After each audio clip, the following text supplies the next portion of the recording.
Hey guys, Jeff Dengate here. We're in Atlanta. We're here with Rich Knaw, Executive Director of the Atlanta Track Club.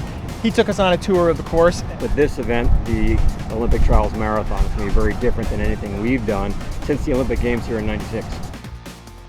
So we just started the Olympic Trials Marathon course outside of the College Football Hall of Fame, Centennial Olympic Park across the street. This is where the race is going to start, and we're heading through downtown Atlanta, and we're going to head toward Peachtree Street.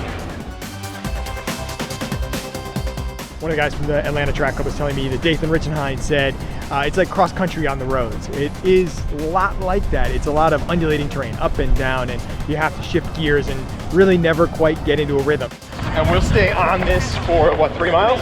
Yeah, about 3 miles. And then we'll turn around.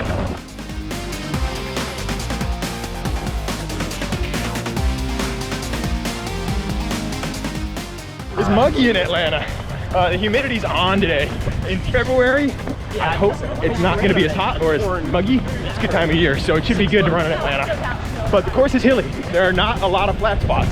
As you realize, even up here on Peachtree, we're rolling a little bit all the time. So for a rhythm runner, it might be a little bit of trouble. Strength runners are going to have some fun on this course.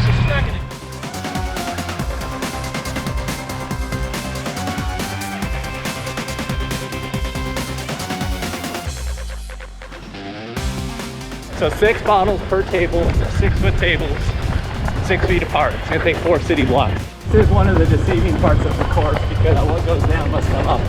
We started with a loop course that really incorporated a lot of the sights and scenes of Atlanta. What we realized when we saw the number of people that had qualified or that will qualify, we had some potential bottlenecks sort of up and down Peachtree. So we wanted to eliminate those bottlenecks, 1. 2, potentially pull out some of the elevation changes.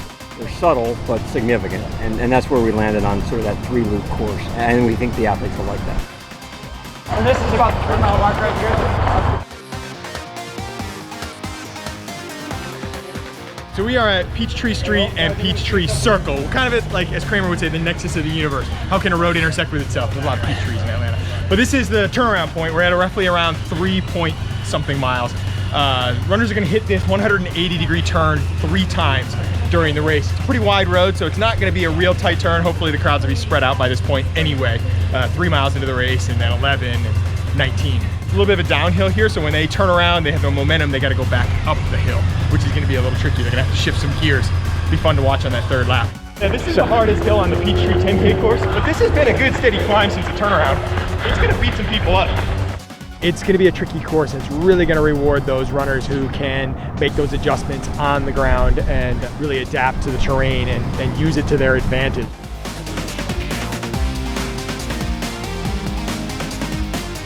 Some of the hills are behind us. That was not fun. It's going to be a tough little stretch, of course. We're going to come up and make a left-hand turn here pretty soon and go off of Peachtree, a little section of a loop that people will do 3 times as well. Just looking forward to that. I said that hill that we did back there on the 3rd lap is going to get some people.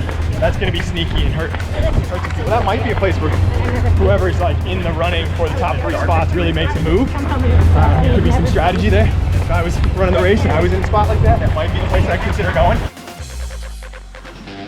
So seeing this course, it really would be a challenge to try to run the qualifying time that you would need to get to the Olympics. Trials is actually a gold label event now. The top 3 runners are going to Tokyo regardless of what their time is.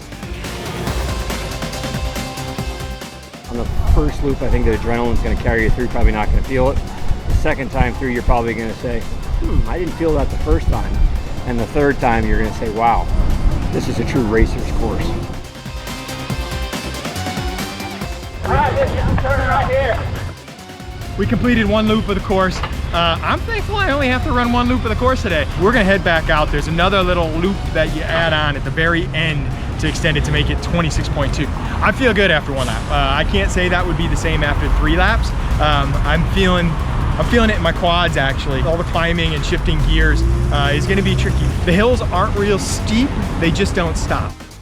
In the final 2 miles of the race, runners are going to come here. They're going to make a 180-degree turn right here at the Olympic rings. You can obviously see the '96 games history is in full effect. This is where the Olympics took place, is right in this area. So it's fantastic that the course brings runners down here through it, and then they're going to make the final push into the finish line at Centennial Park.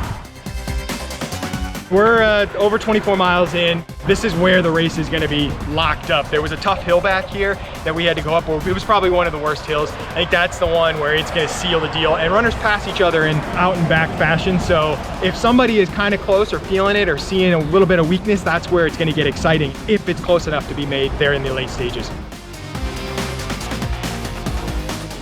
The last couple miles here, we've had a couple of steep ones.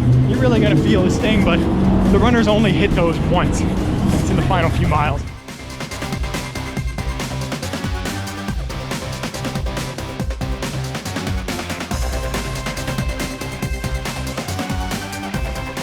We'll go around this turn here, and then it's straight down a little hill to the finish line.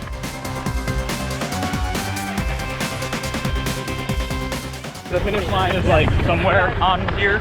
I think we're gonna have runners who are stronger and more versatile that are gonna perform well out here, but you can't write off leg speed. At the end of the day, faster runners can really excel on a course like this. The hills aren't that bad, so those strong marathon runners who really have the speed are still gonna have an edge, even on the streets here in Atlanta.